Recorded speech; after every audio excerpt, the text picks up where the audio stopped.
Welcome to Joe's Metal Man vlog. Well, we're not in the Mancave today. In fact, me and this mysterious person here, who I typically like to call my wife, her name is Kara, we're on vacation and we've decided to do a video on melodic death metal. Yeah, switching gears a little bit, talking about melodic death metal. Something I've been into for a long time, Kara as well, and I know I typically talk about black metal on this channel, but I thought I'd, switch gears and try something different. So, with that being said, pick up thy camp wood and join us for the melodic death metal special here on Joe's Metal Mancave vlog.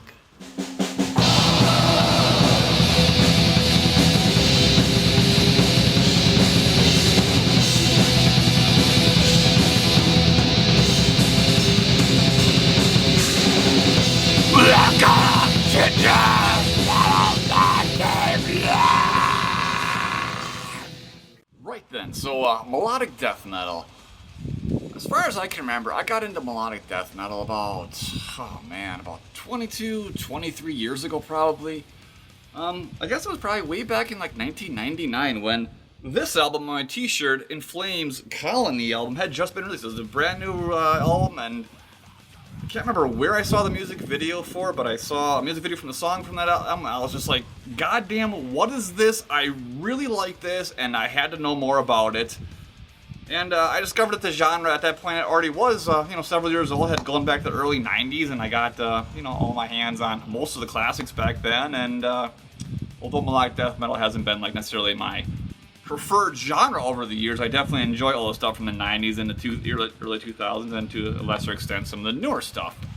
But yeah, I guess that's kind of how I got into melodic death metal, and still to this day, like, I discover some old gems from the 90s that are just totally a bit more obscure, totally forgotten, like a band like Nightingales from Germany, who totally like copied that classic Swedish sound back in the late 90s, but yeah, it's just cool coming across old school stuff like that that's kind of been forgotten in the grand scheme of things. So, yeah. Kara? Well, I was probably kind of a late bloomer in terms of like non-mainstream metal, but my first taste of melodic death metal was probably back when I was 18, which was quite a while ago now. I think the first melodic death metal I heard was also In Flames. I can't recall what specific album it was at this point, but that was my first taste. Then I would say maybe a few years later when I was in college, I heard a song called The Killjoy by a band you might have heard of called Insomnium. And honestly, that hooked me right there. And I have considered melodic death metal my favorite subgenre of metal ever since, and that has held strong since then. Yeah. Right on. So, for this video, what we're gonna do is, this is sort of awkward, but we went on vacation, we're like 5 hours from our house, and actually took some records and some CDs with me to do this video. Usually when I go on vacation, I don't take records with me, but what the fuck, something different, and yeah, so I got 5 records here, 3 records, 2 CDs, we're gonna talk about them, and it's sort of random, but they're all pretty good albums in my opinion, so yeah, let's do it. Here we go, the melodic death metal special with the wife, Kara, on the Joe's Metal Mancave vlog. Alright, to kick things off, we're going to talk about what is sometimes considered to be one of the pioneers of the melodic death metal genre. And when you think about the pioneers of melodic death metal, at least I typically think of bands like Dark Tranquillity, Flames, Eucharist, and At the Gates. But, depending on who you ask, you're going to get a different opinion, different thought there. But some people will tell you that the band Ceremonial Oath was in fact the first melodic death metal band. They were a Gothenburg band, and it was an early project for some future heavy metal stars, so to speak. This band featured Oscar Droniak, who later on would go on to Hammerfall and would sort of revive power metal in Northern Europe in the mid-90s, and then of course Jesper Stromblad, who actually in 1993 he would found In Flames, and of course everyone kind of knows how In Flames developed over the years.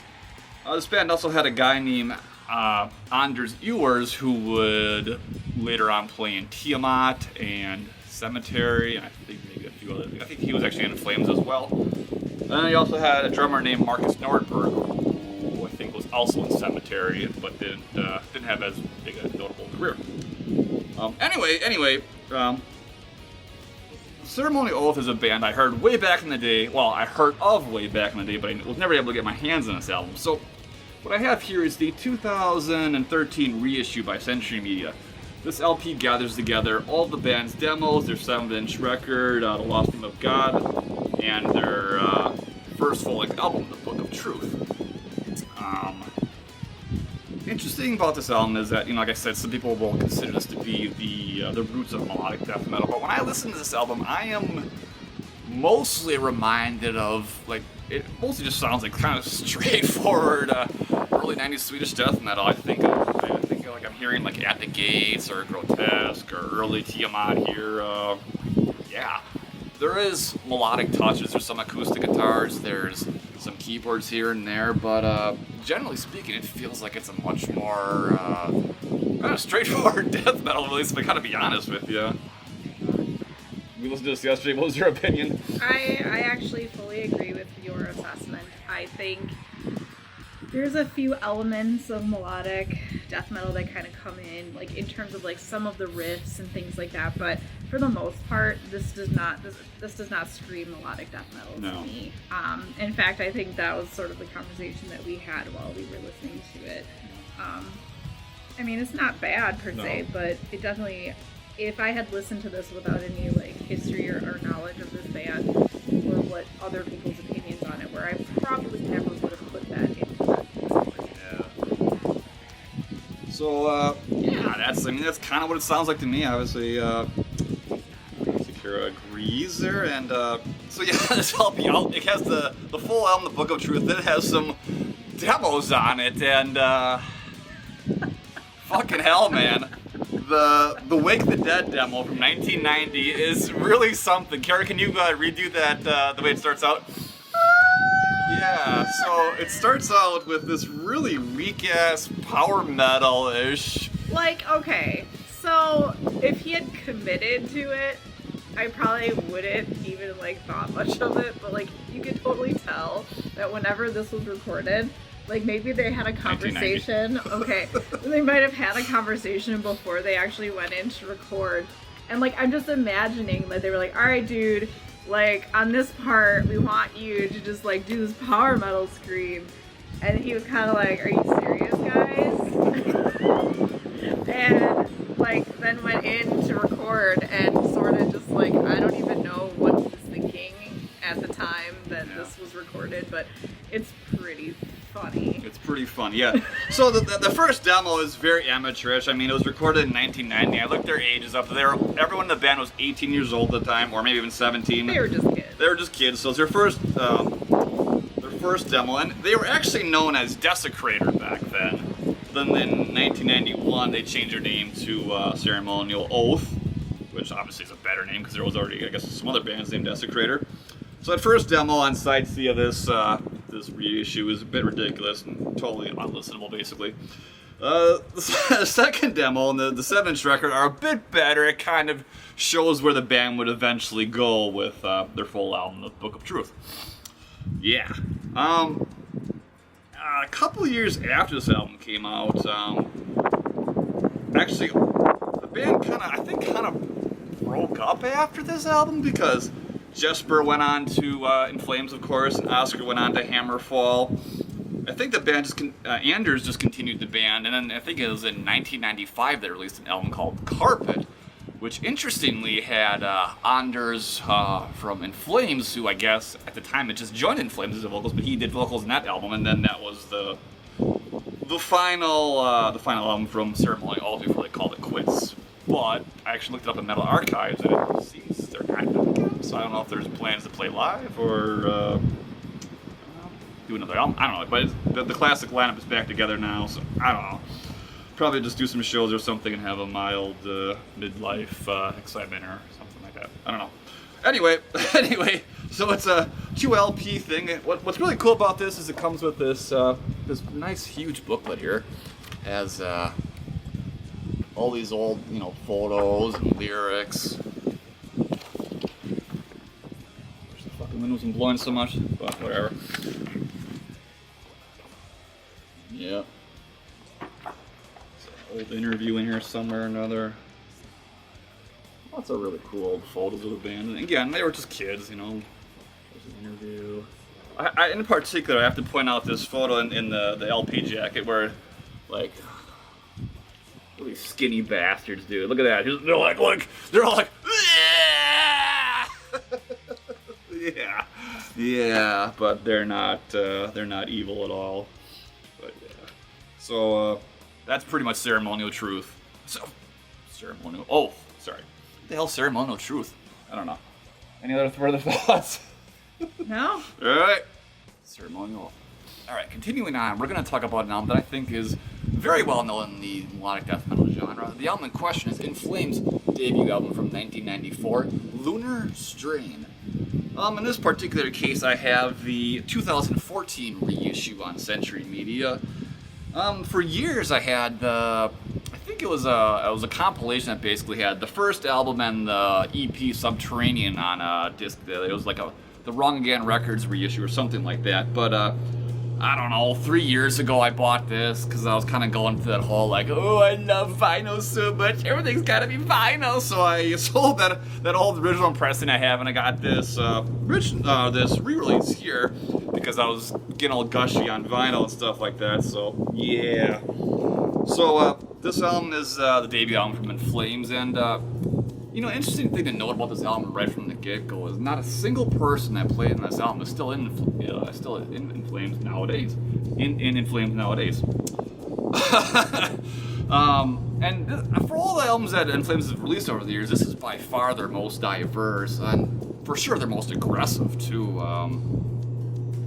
Some very brutal vocals and fast guitars and drums and all that kind of stuff, but still very melodic. There's these strange sort of like I guess like folky and sort of almost neoclassical kind of moments on this record, and but yeah, it's very melodic. And I mean, in 1994 when this was originally released, there wasn't. I mean, this was some fucking genre-defining stuff at the time. I think there wasn't really anyone else that sounded like this. And again, they were 21, 22-year-old kids when this stuff came out, so it's pretty damn cool. And I mean, all things considered, I think they were kind of ahead of their time, and I think in the grand scheme of things, maybe people don't appreciate this album as much. I don't know, maybe I'm wrong, but I guess people that like In Flames generally just like the stuff from the 90s, and that's definitely where I'm at, because when they released that soundtrack to your Escape album back in like 2001, I was like, what the fuck, man, this is not good, and then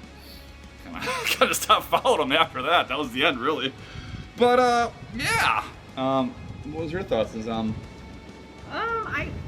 Once again, we're very aligned on our opinions on this record, so I think it's very dynamic, and I really found it interesting how there's like full tracks on here that are not even metal, to be honest. There's a lot of folk stuff and the violin, neoclassical kind of sounding stuff. Yeah, I'm not sure what category I would even place those tracks in. I would have to listen to it a little bit more, but it's just really interesting, and it's very dynamic, and like you said, I think very aptly, genre defying. Obviously it's In Flames, and so there's definitely like the melodic death metal core to the record, but I really appreciate that they're able to push the boundaries and try some different things and make the album more interesting by incorporating other musical elements. Mm-hmm. It's also worth noting that Mikkel Stane, who at the time was just playing guitar in Dark Tranquillity, did all the vocals on this album. And I think it was the following year that he relinquished his guitar position in Dark Tranquillity that became the vocalist of Dark Tranquillity. And of course, as everyone knows, he has been the lead vocalist for Dark Tranquillity since like 1994 or something like that. So yeah. And of course, also Anders Frieden was I don't know if he was the original vocalist in Dark Tranquillity, but he eventually joined In Flames, so they effectively swapped vocalists, so it's kind of interesting. It's also worth knowing that Mikkel has some very cool, kind of shiny combat black metal looking boots there too. They look like babies. Yeah, they are babies. They're a bunch of little kids.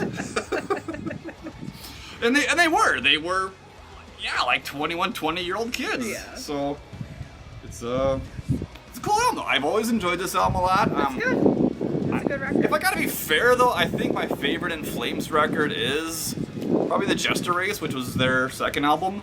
And I'm a huge fan of Colony because that was, the first melodic death metal album I heard and the first In Flames album I heard. But yeah, man. I mean, I think it's pretty cool that both of us, our first intro to melodic death metal was In Flames. Yeah. Has probably been for a lot of people. I mean, if you search melodic death metal, it's probably gonna bring up In Flames. Right at the top of the right list. Right at the top, yeah. But yeah. Back when I got into this stuff, it seemed like it was, In Flames seemed like they were an obscure and unknown band back then, but all these years later, they're like, I don't know, probably one of the biggest bands in Europe right now, or whatever, I don't know. But I guess they evolved the way they did. They went more down that alternative metalcore, and... okay, let's talk about that for just a second. Okay, let's talk about that. Like, I think some people might, take the path of, they sold out or whatever, but honestly, like, I would never hold it against a band for taking a route that's going to bring them more success. And obviously they made that decision for that reason. And so, hey, I mean, kudos to them and good luck to them. I hope that they find success and continue to, have a supportive fan base. They definitely do.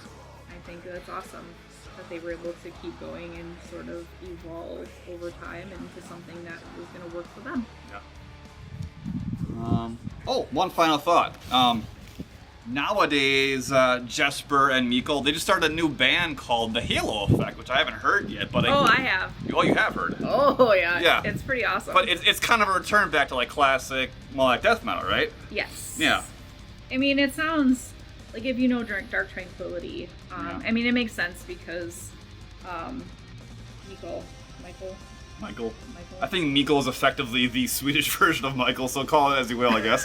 I don't know the correct pronunciation. Yeah. I don't want to be that person. Yeah. But, I mean, he's been in Dark Tranquillity, like, forever, so I think it makes sense that the Halo Effect has a very distinct Dark Tranquillity sort of influence. But yeah, I've listened to the music that they've released up to this point, and I think that it sounds really cool. Yeah. And everyone in that band is old In Flames members, so it's kind of interesting. It's like a gathering full circle. Yeah, full circle or some shit. Something like that.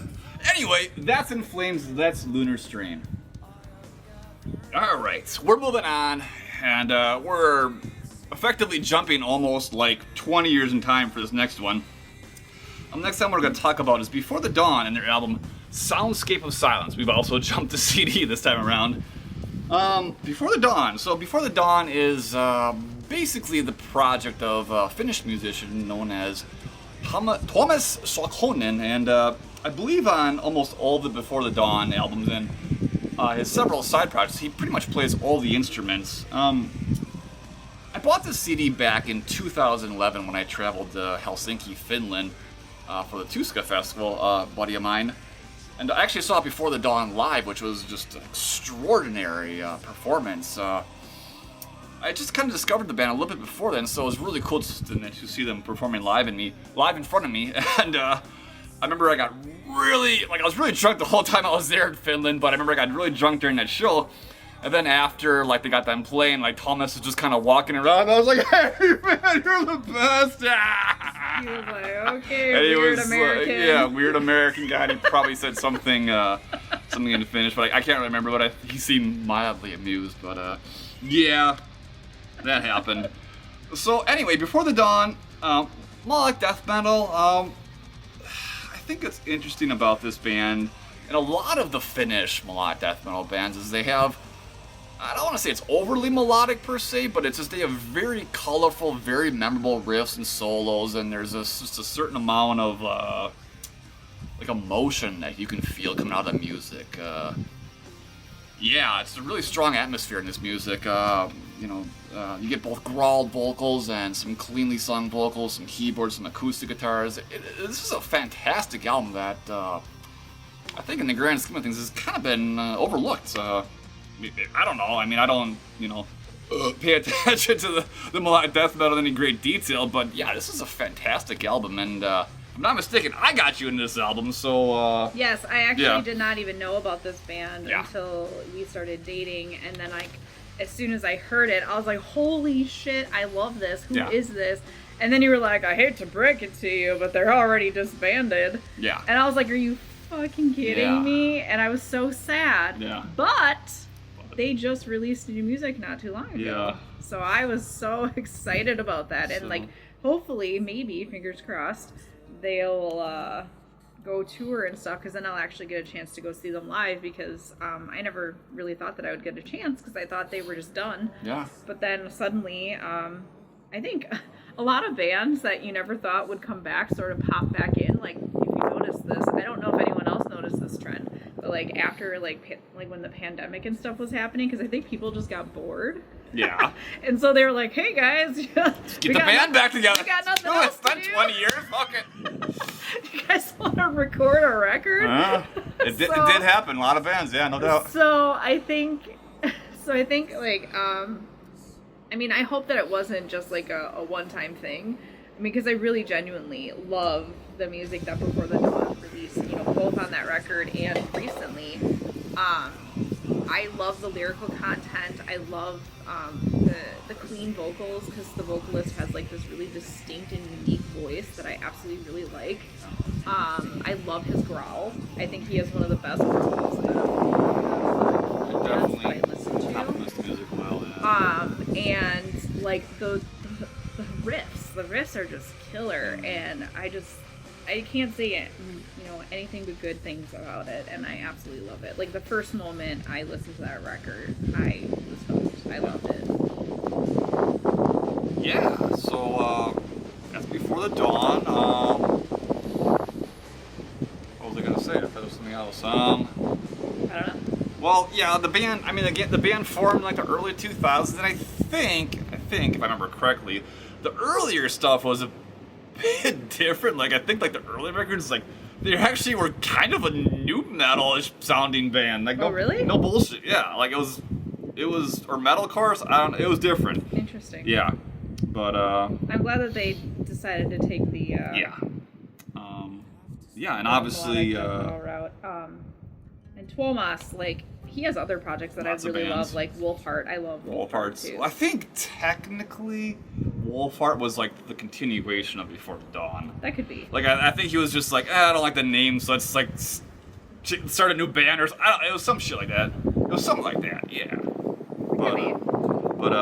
Anyway, so yeah, I think I already mentioned this, but I bought this album when I was in Finland. I bought this the day after I saw him. I bought it at a record store called Music Hunter for $10.99, probably euros, but it was just really cool to see a band live, and then the following day just go to a record store. I'm like, oh fucking hell, there it is. Because to be fair, if I hadn't found the album at that record store, I may have just overlooked them. That's true. I don't think I've ever seen that in an American record store. No, hell no. And it apparently was released by Heavy Records. What the fuck is that? That actually sounds familiar to me. Okay. Well, I don't know. We'll have to look it up later. Yeah. So that's Before the Dawn. Well then, ever onwards, and we're going to talk about a band that I think is just totally forgotten in time, but the night that I saw Before the Dawn play, I actually saw these guys open up, and it's actually funny enough, one of Thomas Saukonen's other bands, which unfortunately nowadays has disbanded, but I saw this band play live, and again, I was drunk as shit, had just been rocking out, having a great time all day at Tuska Festival. Then there was this sort of after party where there was other bands playing. It was at this club called Dom Helsinki, which I think closed down shortly after our visit there. But anyway, it was this band, Routasielu, some cover band, and then Before the Dawn played as a headliner.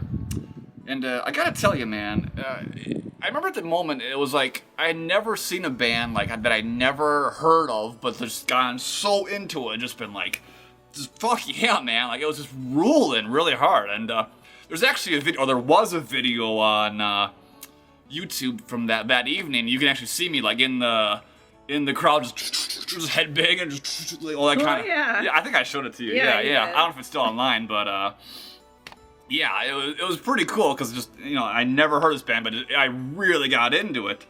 So Routasielu on their one and only album, which is called Pimaze or something to that effect. I don't know how to speak Finnish, but it's, again, melodic death metal. It's actually fairly comparable to Before the Dawn, but I think maybe the big differences is that all the lyrics are in Finnish, and I think it's maybe just you know, slightly less energized, maybe just a bit more atmospheric sounding or something. I don't know.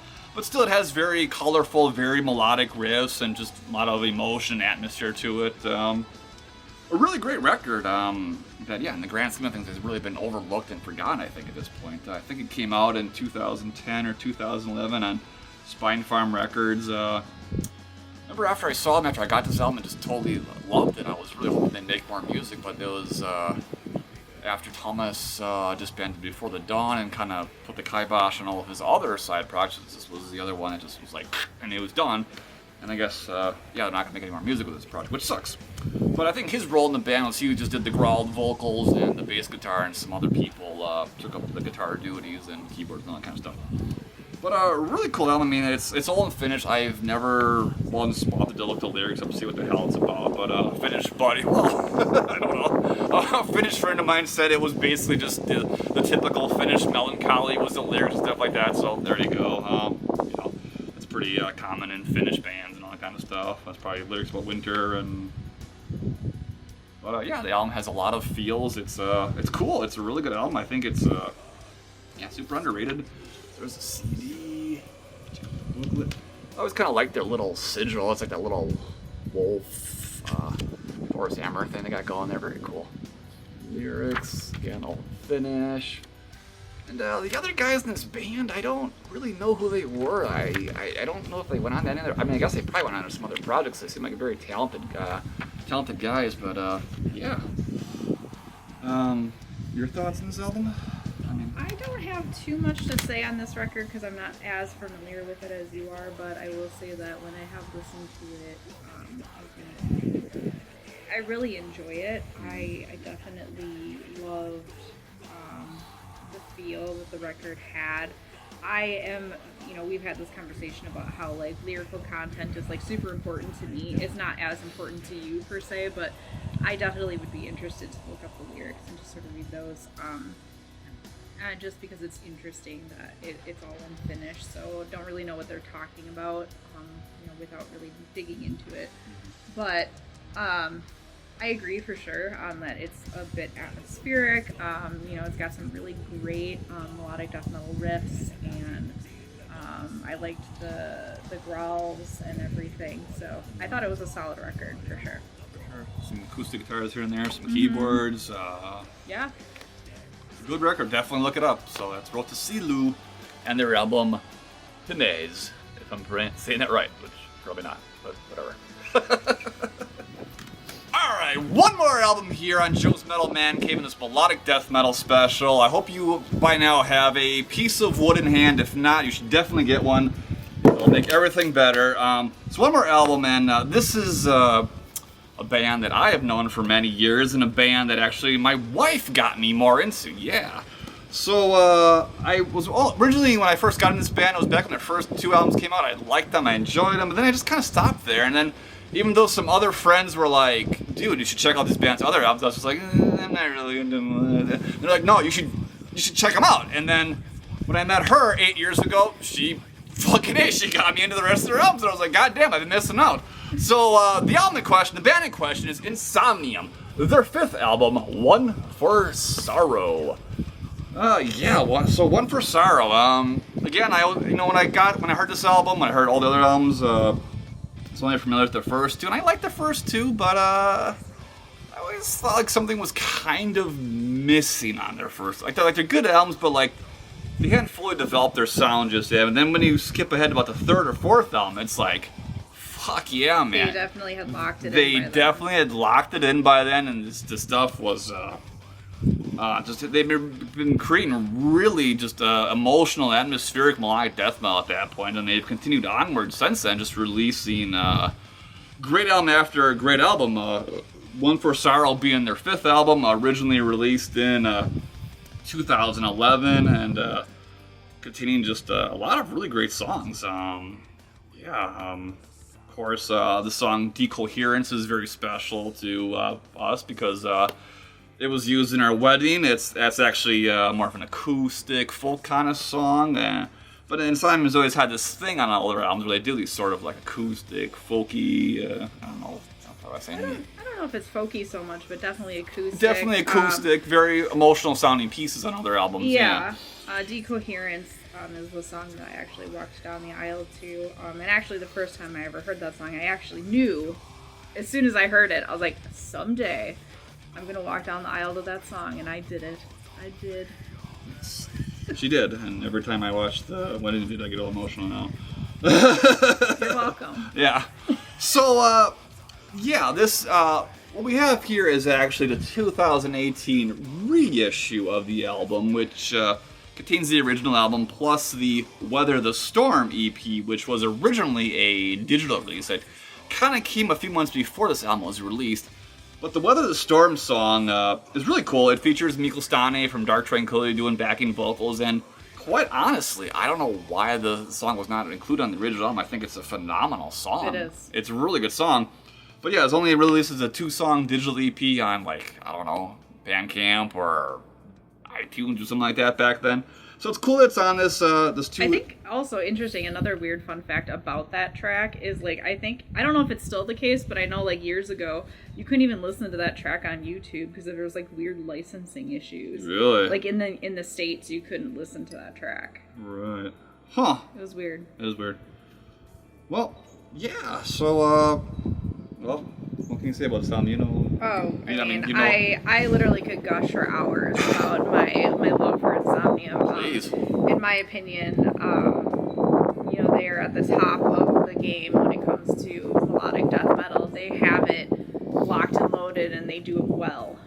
Their music is full of excellent lyrical themes, and their guitar riffs and the keyboards and the atmosphere and everything that they do is perfect for what I consider great melodic death metal. Yeah. I definitely have nothing but good things to say about Insomnium, and I'm definitely a mega fan. I definitely love every single thing that they do and every record. Yeah, I'm literally wearing an Insomnium t-shirt and an Insomnium hoodie right now.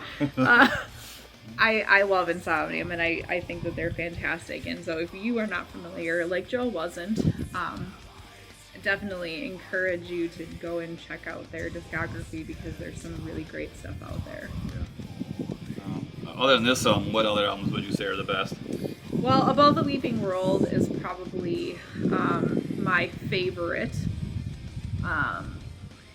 I will say, like, I don't want to go into too many details about it, but I will say that some of their music really kind of, like, got me through some really dark times in my life, and I think that the fact that their content, their lyrical content, is so relatable from that, like, human condition perspective, just being in the darkness and finding your way through it. That's one of the big reasons why I love Insomnium so much, and the music really connects that message with the listener. And Above the Weeping World is probably the record that I feel really spoke to me during those times, and so it will always hold a special place for me. And that's why I have, like, my metal jacket has that particular record on my big patch. My back patch on my metal jacket has that record's image on it because of that. In the Groves of Death is, like, one of the most powerful melodic death metal songs I've ever listened to, in terms of, like, not just the music but the lyrics and everything too. So about traversing the darkness and kind of finding your way back home. not everybody's into lyrics. I'm a total lyric nerd, but I think besides that, I will say like Shadows of the Dying Sun. That Yeah, it had just come out right after we first started dating, and they just are so consistent. I mean, there's that argument of like, you know, bands that sort of, you know, they don't change their sound over time, but honestly, like, why fix what's not broken? Yeah. They do it so well, and they're consistently amazing, and so I will support it as long as that continues to happen. Yeah, so that's Insomnium, that's One for Sorrow, and some other really good albums worth check out from Insomnium. Check them all out. They're all really good, honestly. They all have their strengths, and like I will say, like they do, you know, their newer stuff. They've been playing more with like the clean vocals and more acoustic guitar type work. So definitely check that out too. It is a little bit of a departure from their like I would say their traditional sound, but I think everything that they do has merits, and it's definitely worth listening to. Yeah, definitely. Yeah. So that's Insomnium.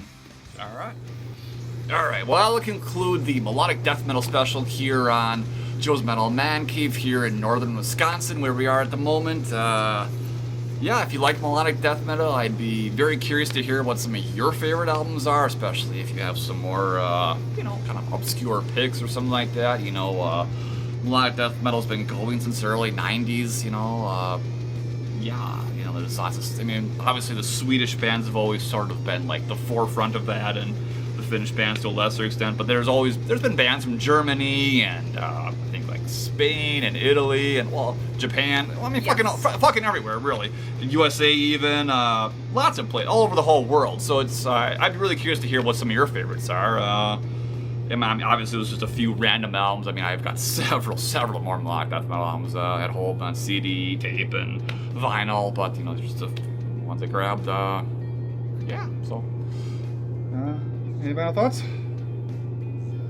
I love melodic death metal. Go listen to some right now. Yes! Go do it right now, and that'll do it. We'll see you next time on Joe's Metal Mancave. Hey, you hungry? I got something good for you.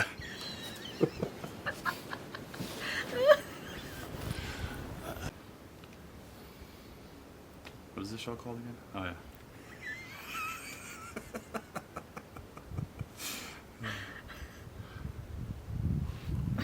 It's your show. Ow! Motherfucker. God damn. Did you just kick the log? No, the cut side of the chair. Oh, there's a bug in my beer. Shit. Ah, fuck it. Whatever, protein. Oh, delicious bug. Alright, so we're gonna do... Sorry, I wasn't prepared. Alright, we're gonna do one more album here on Joe's Metal Mancave Melodic Death Metal Special with my wife, Kara, here. And, this next band is, well, undoubtedly her favorite band. And I tried to get her to do the intro to this one, but she didn't want to, so... Next band in question is Insomnium, and their fifth album, One for Sorrow. Comments? I mean, why don't you give the introduction to the... Yeah. So, I'm very, like, you just threw this at me, like, at the last second, so now I'm, like, all thrown off. Well, yeah, I mean, Insomnium is, undoubtedly... We need to start this over. Okay, fine. Alright, so one more album here on Joe's Metal Mancave vlog in this melodic death metal special, out in the woods, and I hope you're enjoying it. I mean, I love being in the metal fucking man cave. Jesus Christ. I love being out in the metal man cave, but it's cool that we had some nice weather here out on our vacation, and I decided to drive some records 5 hours from our house. So one more album, and we're going to talk about... I lost it. Start over. Peekaboo. Na na na na na na na na na na na na na. Wait, not